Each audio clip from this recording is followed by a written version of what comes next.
বহুত ভাগৰ লাগিছে সেইকাৰণে অলপ ৰেষ্ট লৈ লৈছোঁ ইয়াৰ পৰা ডাইৰেক্ট ঘৰলৈকে লৈ যাব লাগিব ন উপায় নাই সেইকাৰণে অলপ ৰেষ্ট লৈ লৈছোঁ hello' guys welcome back to my YouTube channel so' guys মই আজি বহুত কষ্ট হৈছোঁ চ' আপোনালোকক দেখাম বাৰু কি কৰাৰ কাৰণে কষ্ট হৈছোঁ চ' মানে বহুত কষ্ট পাইছোঁ আৰু আজি কি কৰিবি আৰু কষ্টই কাম কৰিলেতো কষ্ট হ'বই হোৱাটো তথাপিও আৰু এইফালে আগত মানে বাঁহ কাটিছিলোঁ আজি চ' সেইকাৰণে বহুত কষ্ট হৈছোঁ উপায় নাই অকলে কৰিবলগীয়া হৈছে কামবিলাক লগৰবিলাকো নাই তোৰ লগৰ থাকিলেতো ইমান কষ্ট নহ'লে হয় সিটো অলপ চলপ সিও কৰিলে হয় এতিয়া কাৰণ তোৰ লগৰ নাই কাৰণে যিমানখিনি কৰিবলগীয়া মই নিজে কৰিবলগীয়া হৈছে অকলে কৰিবলগীয়া হয় ন ত' সেইকাৰণে কষ্ট হৈছে মানে এইখিনি অলপ কাটিলোঁ আজি লগতে ঘৰ এটা বনাইছে তো তাৰ কাৰণে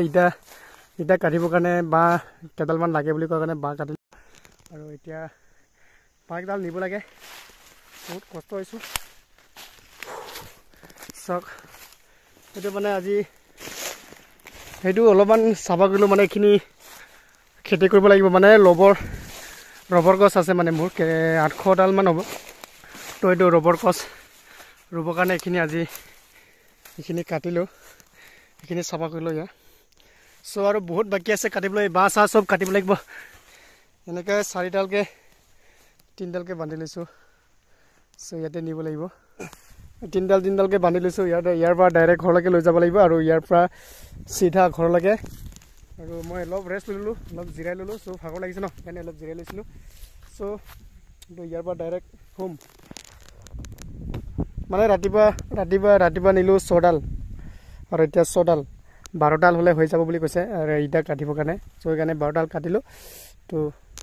গাইজ ইমানে যদি ভিডিঅ'টো ভাল লাগে লাইক শ্বেয়াৰ কমেণ্ট ছাবস্ক্ৰাইব আৰু নেক্সট ভিডিঅ'ত লগ পাম বাই বাই আজি ইমানে